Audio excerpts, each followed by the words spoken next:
Hello there, ladies and gentlemen, and welcome to another episode of CookieCast. Today on CookieCast, it's Laces Out. That's right, it's the NFL podcast, and we've got two guests. You might recognise those guests from other podcasts, but I don't want to spoil it too much for you. If you're checking us out, wherever it is, wherever you get your podcasts, do think of subscribing. It's the Christmas thing to do. Anyway, let's get cracking. So here we go. This is CookieCast, Laces Out.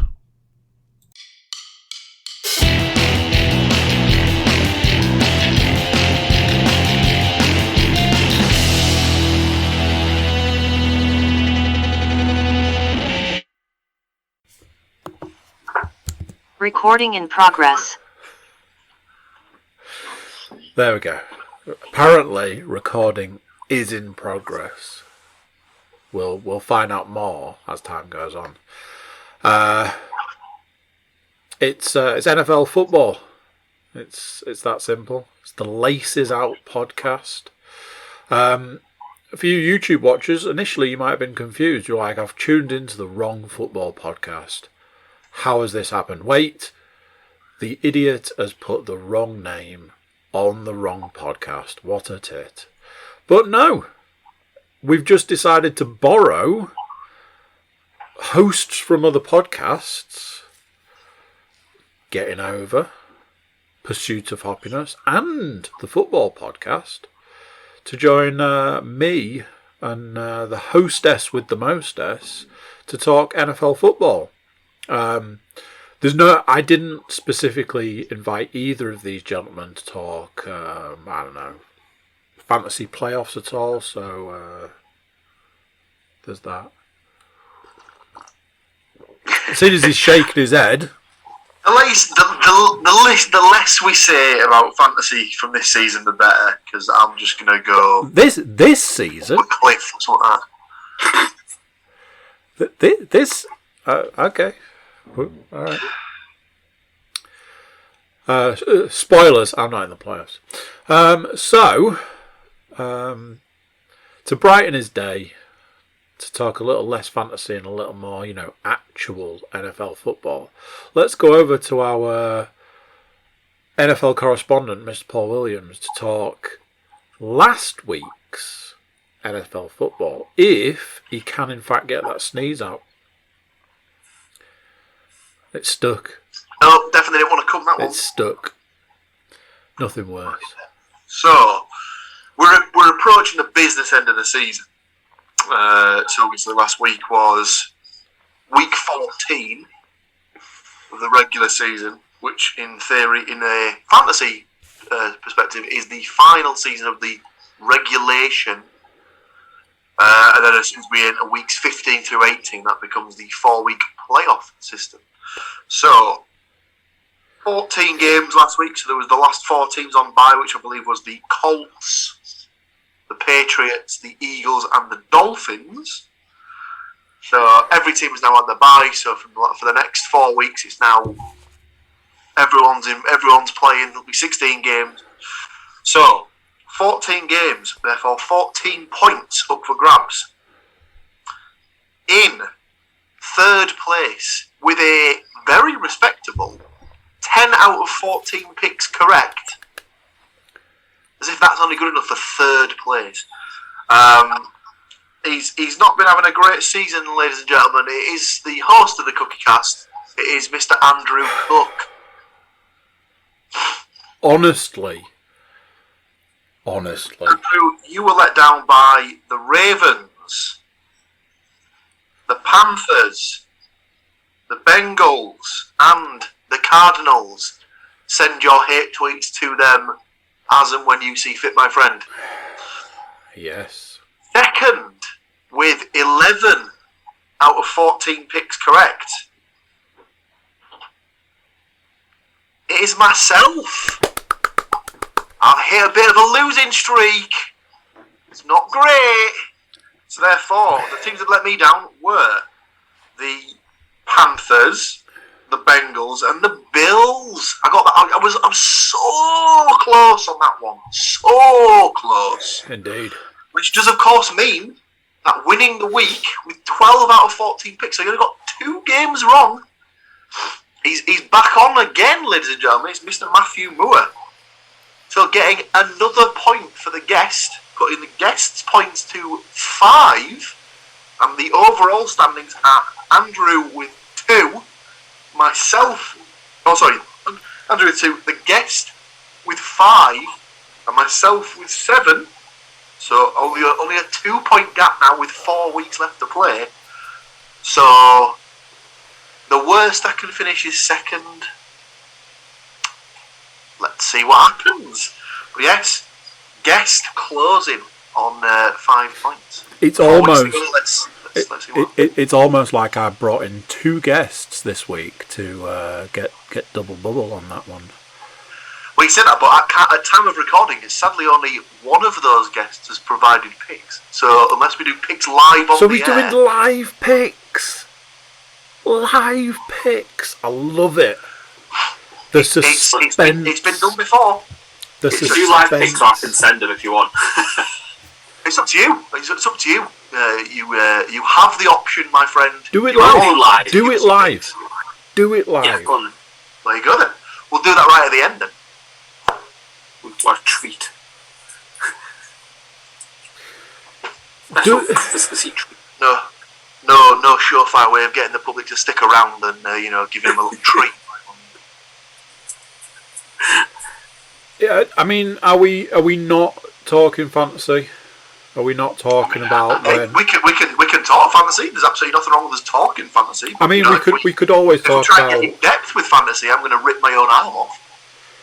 We could try talking about when, I don't know, certain teams have like one player who scores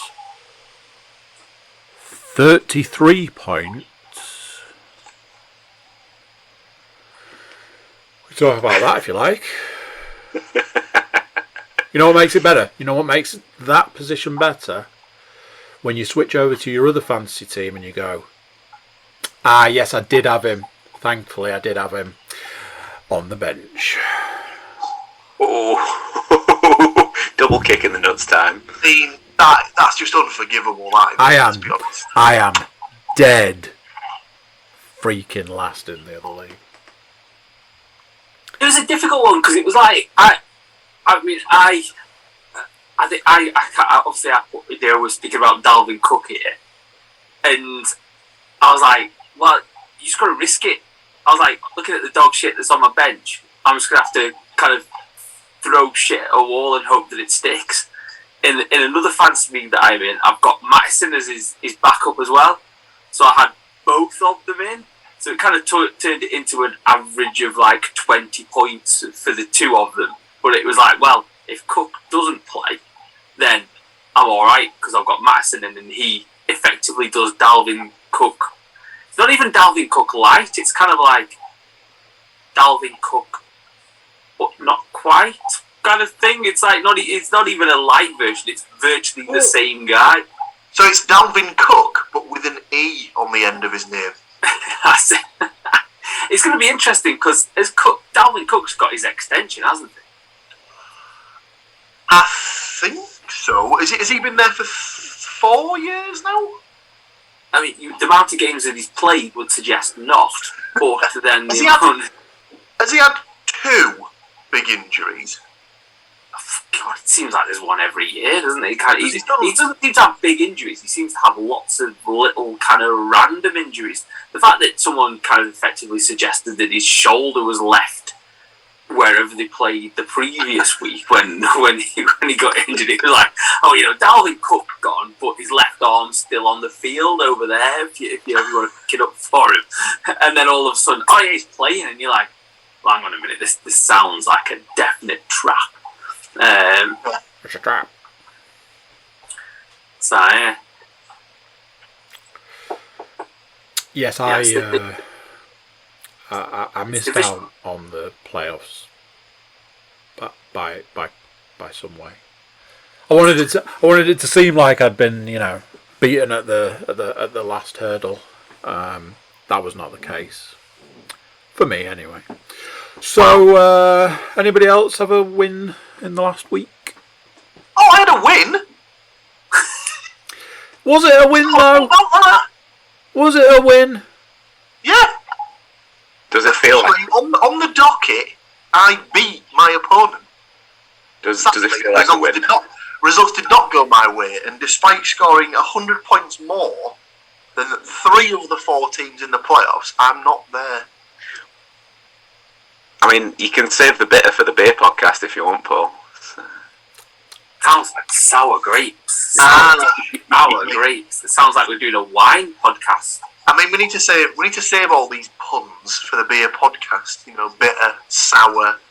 I've heard that it'll make you feel better when you know full well that I do not have a clue what I'm doing still. I so. Standard, but you know. I am not ashamed to say that I got absolutely lucky this week in the end by the fact that I had my defence to play and Phil had his kicker, and in the end it came down to me winning by 1 point. So it was very close, and I think the situation pretty much by the way that the fixtures had gone was, and the other results went in the end as well, it was pretty much winning in for Phil. So well, yeah, that was it basically. It was whichever one of you two didn't lose was in the playoffs, basically. How much more annoying would it have been if we had a tied? I That would be the best. That genuinely would have been the best. I don't even know if that would have done anything. If you would have been 8-6-1, or 8-5-1, or whatever it would have been, all 3 of us. So Phil would have been 7-5-2. Oh no, he would have been out then. And Stu would have been 8-5-1. So it's a good record. And therefore, yeah, I'd have still missed out because I'd have been on my 8-6 out on my lonesome, just out on Thumbsucker Island. Well, that's it. I've just seen on the standings you've got the pleasure of playing Phil in the first round. So Phil should be sat there about as pissed off as me because he scored the 3rd most points in the league and he also misses out on the playoff. But I mean, I don't want to go throwing out wild conspiracy theories, but you know, no one wants to play the hot team. Let's be honest. Who's the hot team? Oh, this guy's team. It's fine. Nobody wants to. We don't have to. So No problem in the playoffs. Wait. Yeah, you'll send us a postcard. Yeah, cheers, thanks. It's alright, I'm just going to get defeated by the JF Juggernaut, so. His premium fancy advice. That JF Juggernaut runs you over and then reverses back over you. And it's like, are you alright down there? Yeah, I'm good, thanks. And then it drives off over your face. That's what the JF Juggernaut does. I know full well what's going to happen now because I've got Rob now, and in the regular season beat him. So you know full well what's coming. Definitely going to lose in the playoffs. It's all potluck, and it depends who decides to pull their fingers out now. So the way that it works as well, because it's a 2-week game, you're always in with a chance, unless you absolutely shit the bed the first week and it's like 120 to 30 or something like that. Yeah, mark that one down on your notebooks, kids, because Paul's just jinxed it for me now. 120 to 30, did you say? I'll just make a note of that. I've been there. I've been in a playoff with that, like 121 to 56. It's like, this is probably not going well. And then you come back to clinch it to go on to the next round. It's like, there we go. It's those 2-week games, they can go all over the shop. So, fantasy is almost... I mean, it's kind of a bit of a weird one at this point because everybody who's in the playoffs is like, I'm in the playoffs, let's do this. And everybody else in that fantasy league's like, I mean, it doesn't matter. I'll drop everybody to the freaking bench and just... Oh, did I get no points this week? It doesn't matter. I mean, it's the fact that they just to sort of like hammer it home, just how badly you've missed the playoffs. it likes to remind you as well that obviously you've got the winners bracket for the top 4, and then it's got the consolation ladder. I wish they would just be like, right, you suck. No more fantasy for you. Yeah, they might as well. They might as well say just. What they should do is they should like hard code it in, so that when it's like an hour before the first game of the week, it just sends you a reminder just saying, just a quick reminder, your team was too shit to make the postseason in fantasy, so just don't bother setting a lineup for this week. What are you saying? It's really going to matter. It doesn't matter. So you at this point you're sick of the 1v1, and you should just have whoever gets the highest points out of everybody else in some sort of like death match. Yeah, basically, get your light tubes out. And it should only matter if you can work your way back into the playoffs. If you can be like in the bottom bracket, but the winner of the bottom bracket goes back into playoff contention for the last week. Ooh, interesting. We're getting into like Scottish Football League territory here, are we? Is it? Well, these American sports, they love that sort of playoff mentality. The fantasy's done, which, get your drinking glasses out, kids, because that means the season is nearly over. But in actual fact, the season is nearly over. Right, who had around the sort of 15-minute mark. 10-minute mark or something like that. 15:41 for your clocks if you need it. However, we are not done with last week. We will rub a salve on those wounds by talking some stats. Now, big shout out to the stats mistress this week. She has been flat out. She's been running around like headless chicken. But when the cookie cast calls, she answers. She picks up that phone and says, "Stats mistress, how can I help?" And I said, "I'm going to need some red hot stats by the end of the day. What can you do for me?" She said, "Leave it with me." And she did not fail to deliver. I believe something in the region of 15 juicy stats, but there are 4 of us and I'm not good at maths. So I kept hold of the first 3 and then fired 4 stats to each of these gentlemen here, and we will now furnish you with those stats. So, week 14 stats of the 2021 NFL season. Start something like this. Still no playoff berths clinched league-wide, though the Arizona Cardinals' 10-2 record remains the NFL's best and can wrap up the first by beating the Los Angeles Rams on Monday night. I reckon it's in the bag there. Is that not from last week? What? Because that was the game on Monday. I was going to say because they are now 10-3. Ah. Just ignore that anyway. Then no, because I've read through the other stats, and they do work with the week we've just had. Because one of the stats is New England and talks about Buffalo and the Bucks game. Yeah, it'll just be that stat must have came out like on Monday afternoon before the game. Yeah, On potentially. Monday night. The second stat: 5 AFC teams have 7-6 records. That work?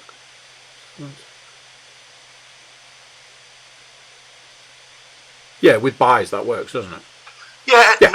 No game should have played more than Yeah. no team should have played more than 13 games at this point. Currently, only 2, Indianapolis and Buffalo, would qualify for postseason. 5 NFC teams have 6-7 records. Currently, only 1, Washington, would qualify for postseason. I think we all know one person that's going to be very happy about that.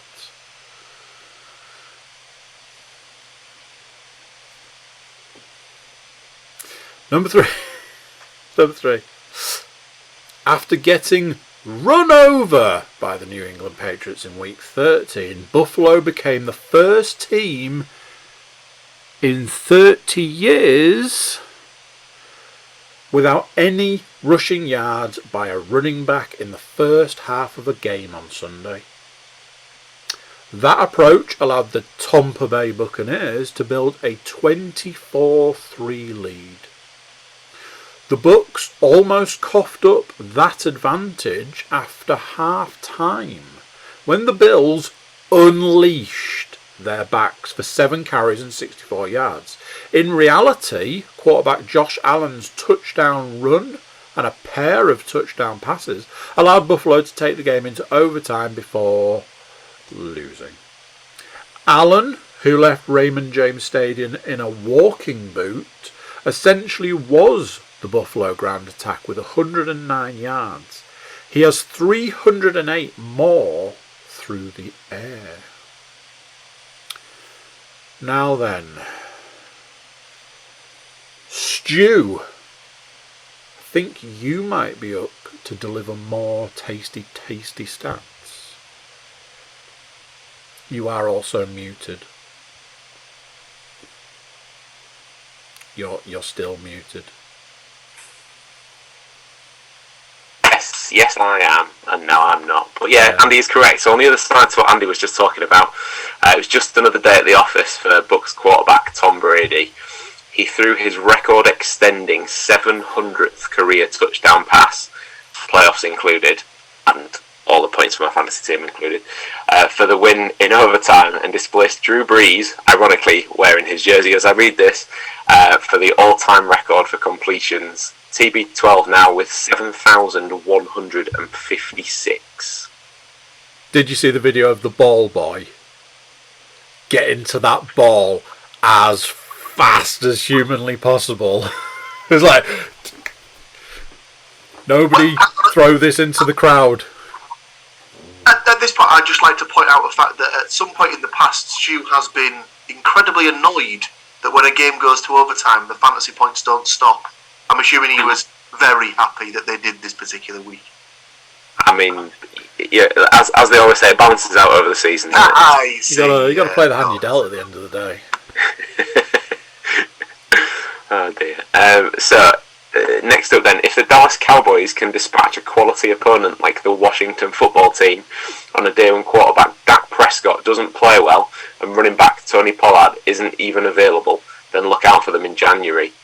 Dallas now has a 3-game lead in the NFC East with 4 games left to play, and its defense continues to create opportunities. 5 sacks, 4 takeaways, and a touchdown scored on Sunday.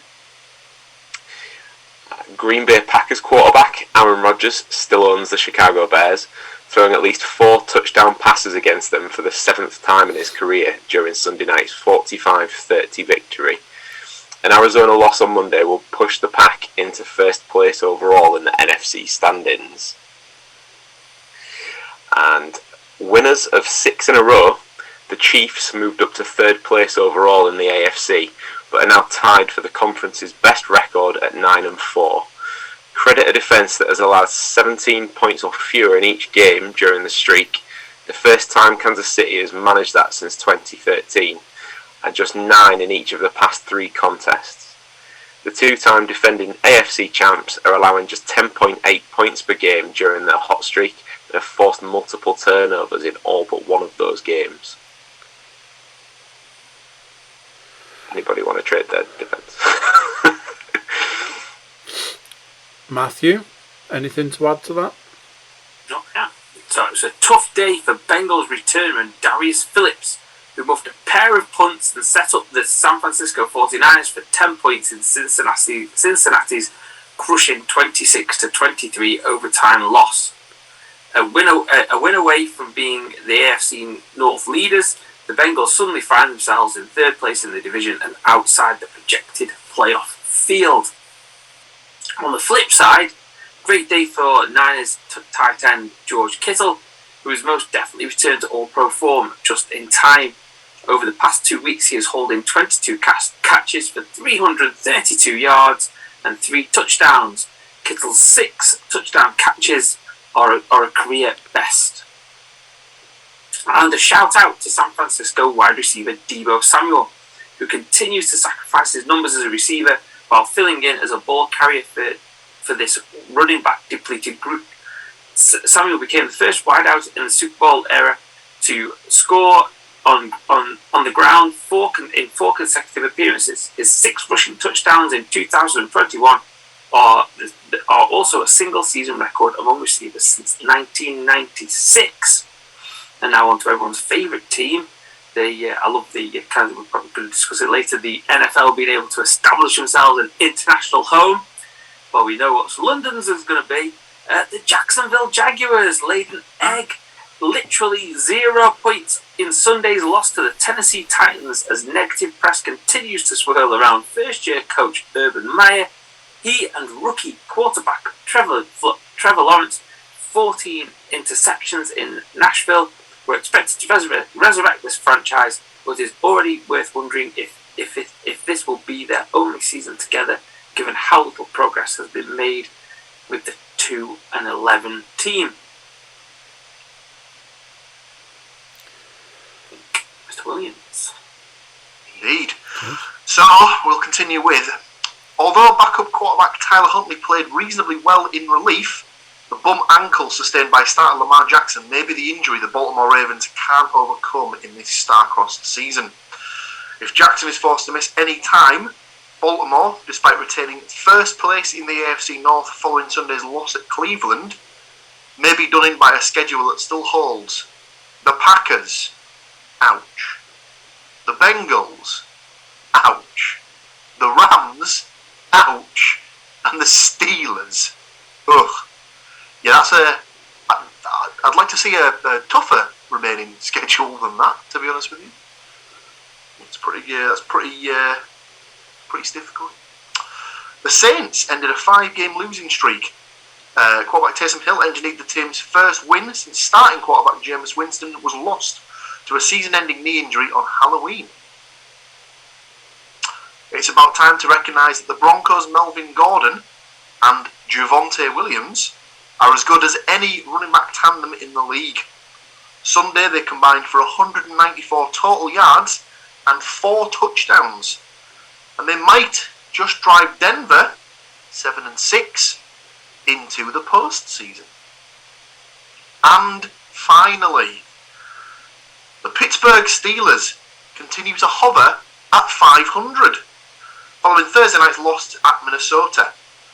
Mike Tomlin's O-line surrendered 5 sacks, and his D-line was gashed for 6.7 yards per carry, and 205 total from Vikings running back Dalvin Cook. Cook, who also scored 2 touchdowns, is the first player in the league this season to rush for 200 yards in one game. Wow.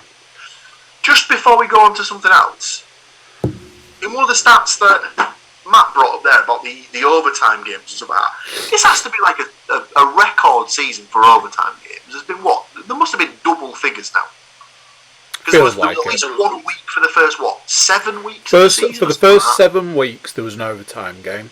At least one overtime game. Then there was like a little gap. But I think there was only one. I think there was a 1 week gap, and then it went straight back to it. Yeah. And I think the week 9 had a game as well. Yeah. But yeah, crazy. I've got a little stat as well, just to make Andy happy. Can anybody guess how many games it has been that Cam Newton has started for the Carolina Panthers since they last won with him starting? Well, didn't he win that Super? Oh no, wait, he didn't win that Super Bowl, did he? Andy might have mentioned that before. How many games is it since they last won?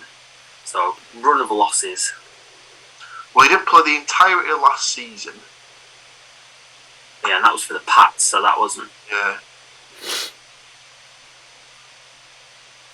He played down 3. It's been, is it 3 or 4? But remember, he hasn't started them. I was going to say he hasn't started a game for them. The game that they won, the one where he ran in that touchdown and gave it the big kind of doodah and all that kind of thing. He didn't start that game. Yeah, PJ Walker started. that one. My I'll favourite go with 7. my favourite meme so far has to be the picture of him when he scored that touchdown doing the "I'm back," and then picture of him sitting on the bench, and underneath it says "on the bench," and it's like,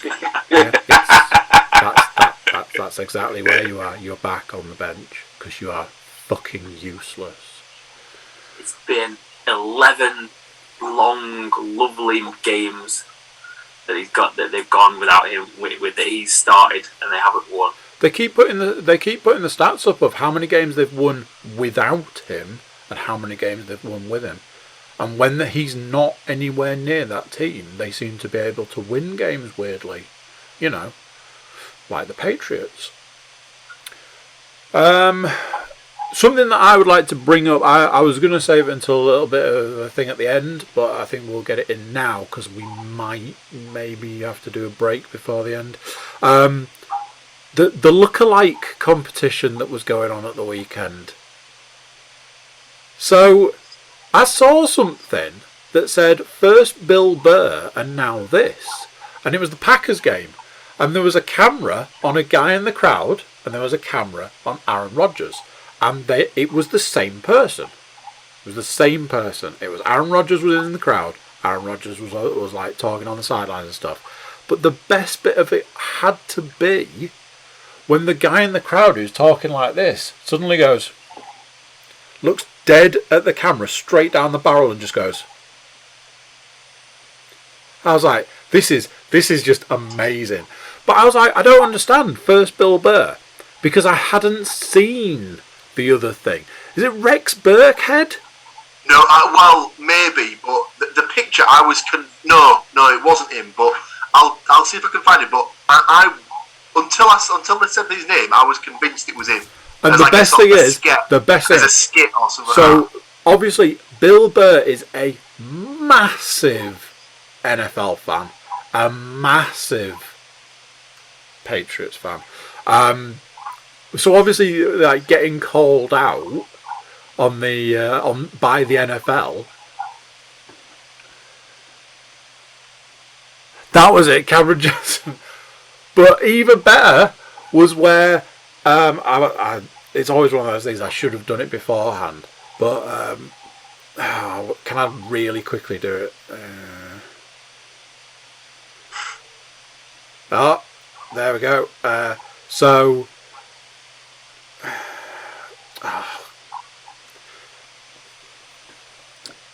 Bill Burr's wife tweeted out, "Hello, second husband."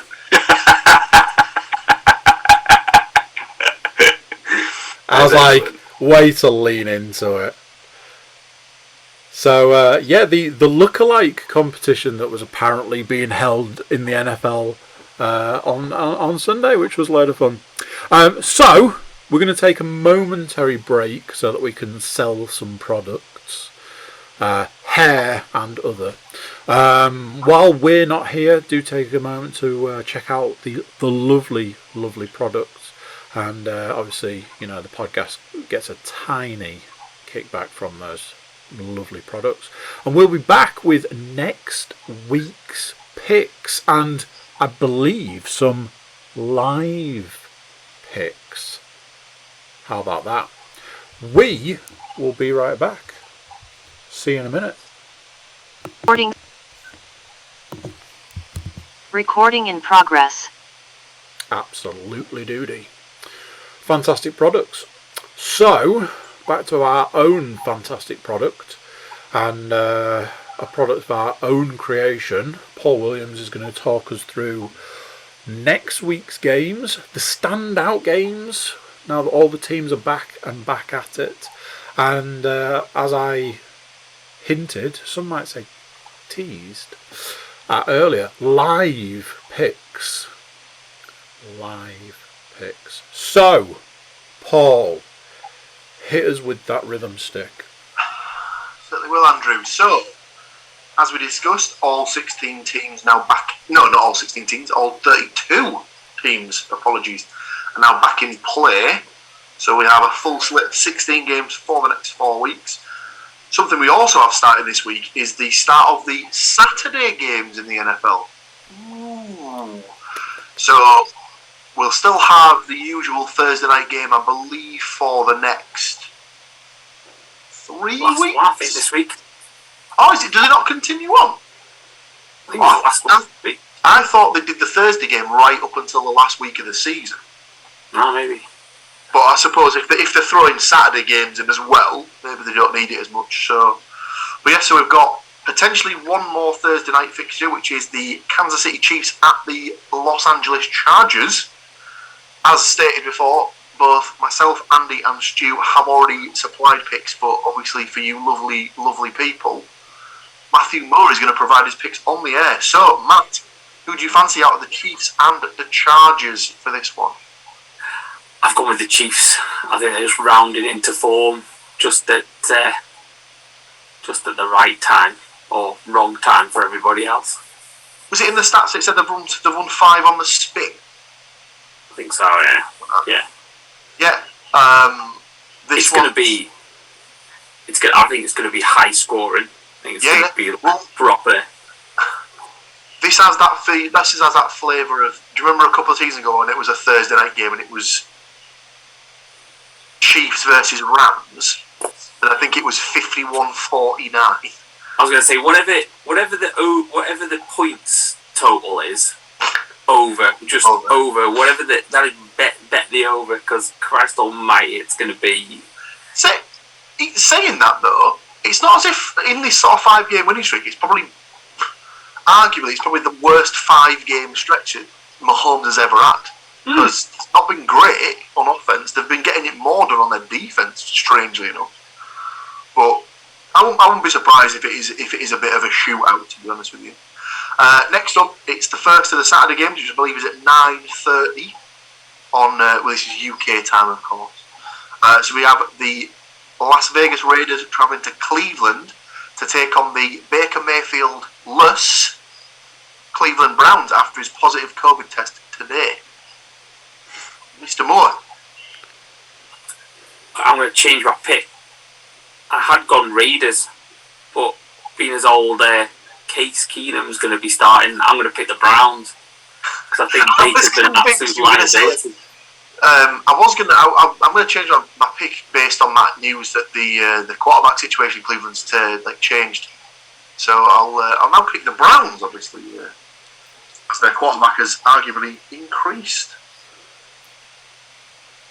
Browns. Shockingly, we've all picked the Browns. Lovely stuff. Then we have technically the Sunday morning game, as it would be over here. But we have the New England Patriots travelling to Indianapolis to take on the Colts. Two pretty hot teams at the moment. Matt, who have you got in this one? I've gone with the Colts. I think Jonathan Taylor can run all over these. Run over the Pats, and the Pats run these not great. You, me, and Stu all agree on that one. It's only Andy that's taken the Patriots and obviously giving him the respect that Billy Boy deserves, I suppose. But is he going to be the one? It is Carson Wentz against Bill Belichick, which does make you really, really nervous. But we'll see. Yeah, I suppose, like you say though, you'd imagine they'll just lean on Jonathan Taylor for that one and just see what happens. Then we move to the Sunday slot of games, and we have the Dallas Cowboys in the Meadowlands to take on the New York Giants. How about them Cowboys? Yeah, no shock, we've all gone Big D on that one.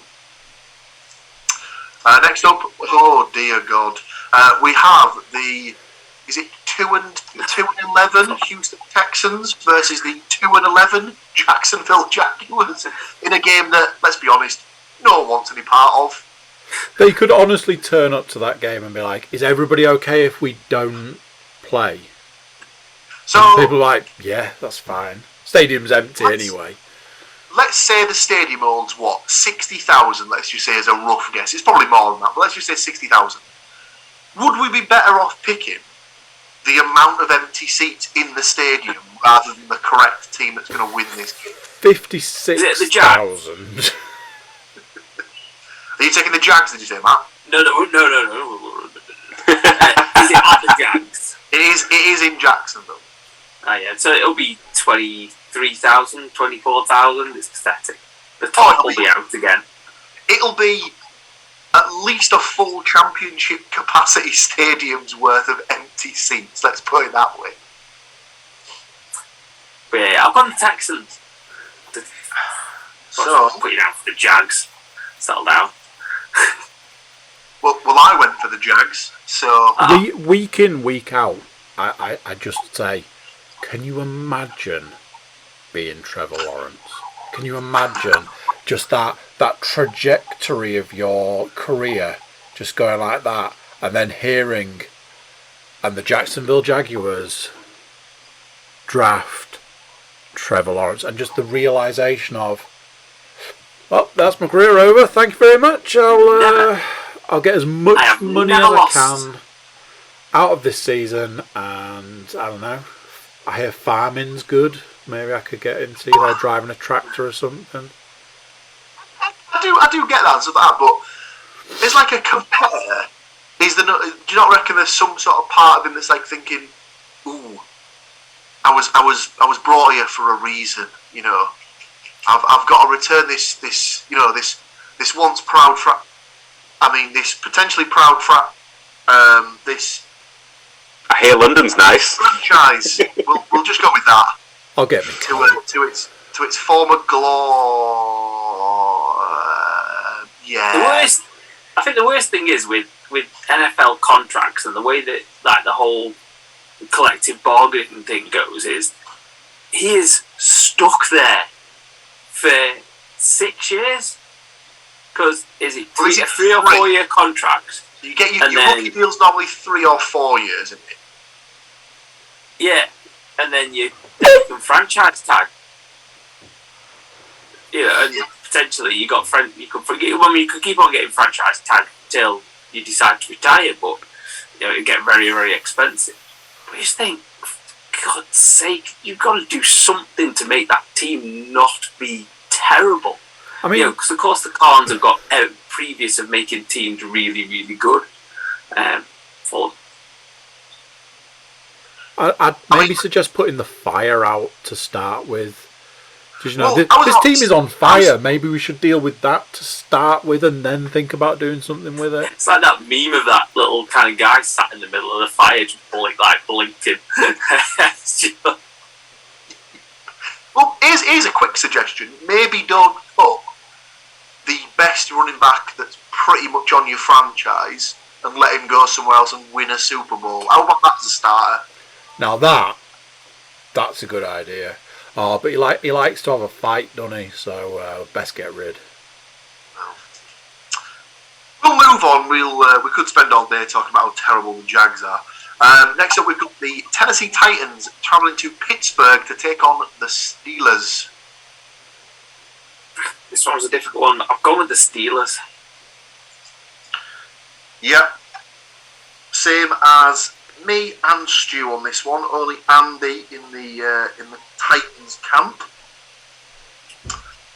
Next up, oh dear, we have the New York Jets taking on the Miami Dolphins. I believe when I sent my picks through to Paul, I even put "who cares" in brackets after this one.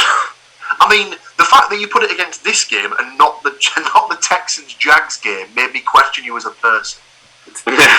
Well, it was just that run of the last 3 games was so enthralling that I even missed one of them out at first, didn't I? So there is that, actually. That is true. I think I heard you say Dolphins there, Matt. Yeah. Yeah, Dolphins. Yeah, no good shock.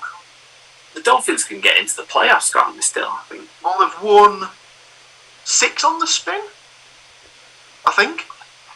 So, and that AFC wildcard slot is pretty much up for grabs. So it's pretty much wide open. Next up, we have the Washington football team taking on the Philadelphia Eagles. I'm fully on board with Minshew Mania. I'm going with the Eagles. Lovely stuff.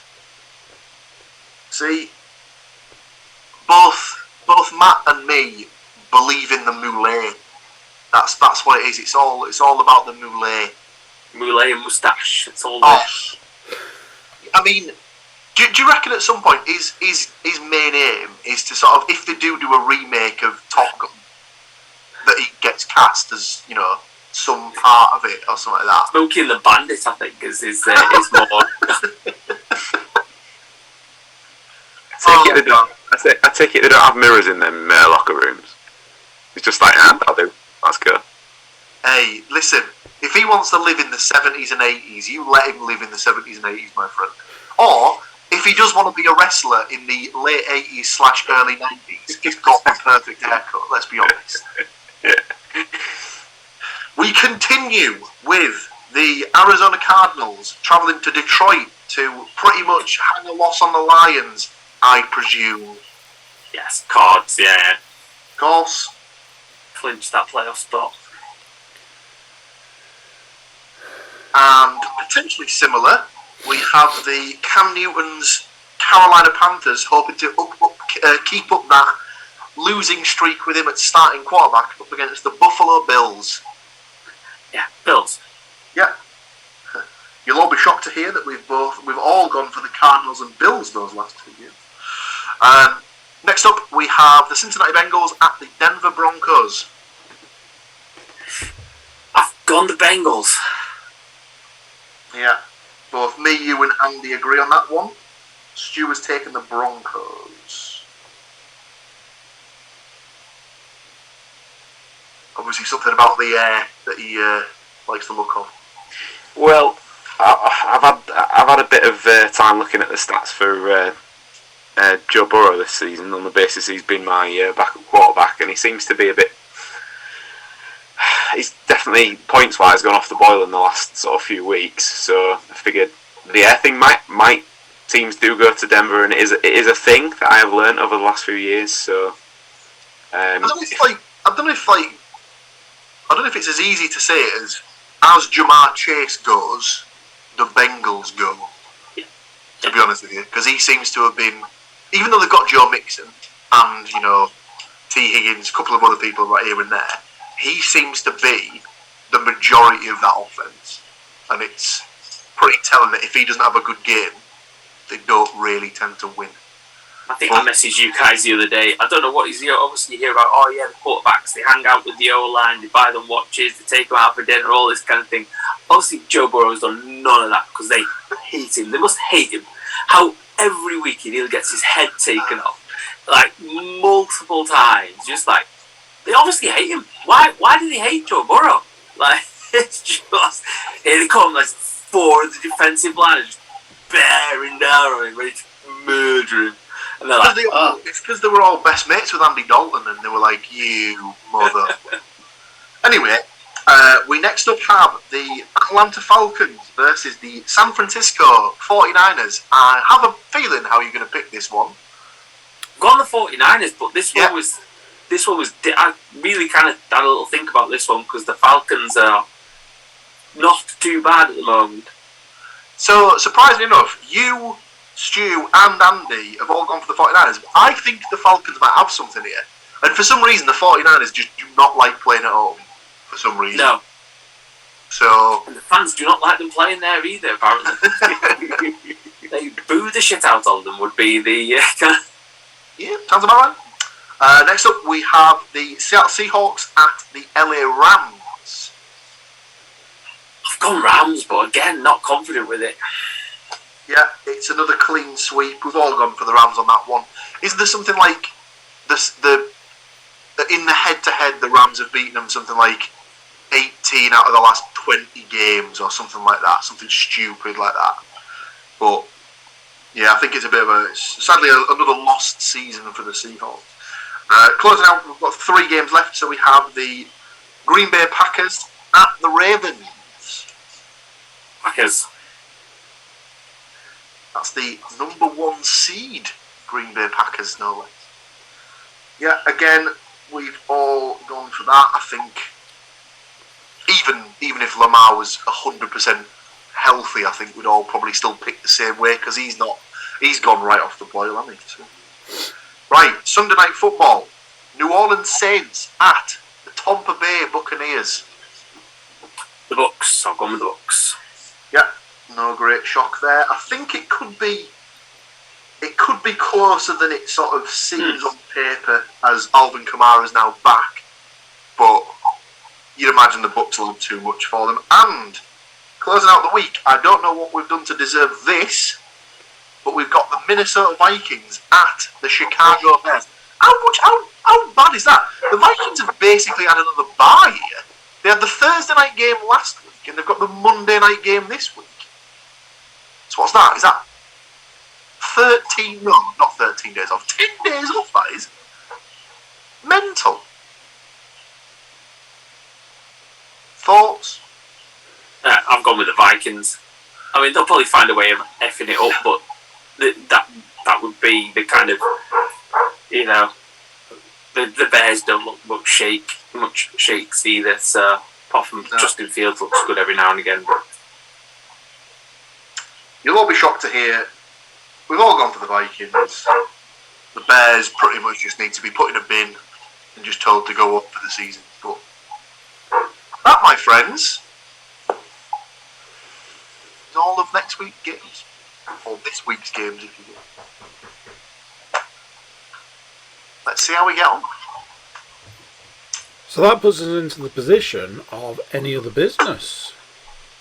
I think we've kind of slotted our any other business like interwoven through the podcast, including the amazing lookalike competition that was going on. So, if there is no other business, thank you to you gentlemen for joining me and Paul. Thank you to Paul for joining me. Thank you to you lovely listeners and watchers for joining us. We'll see you next week for fantasy playoff updates, games, and more games. Oh, it's all happening. But as we know, season's basically over at this point, isn't it? Right, thank you all, and I will see you next time. Bye. Bye. So there you go, what do you think to that? Big thank you to Matt and Stu for joining me and Paul, and a big thank you to you for listening along. I'll thank you even more if you want to subscribe. Whether it's SoundCloud, iTunes, or even YouTube, you can like, share, comment, and subscribe, and that's the big one. You can also jump over to thecookiecast.com, check us out over there, see what we've got going on, and drop us a line. So that's it for this one. Season's nearly over, but we'll still be here. Till next time, I'm going to say bye, and I'll see you then.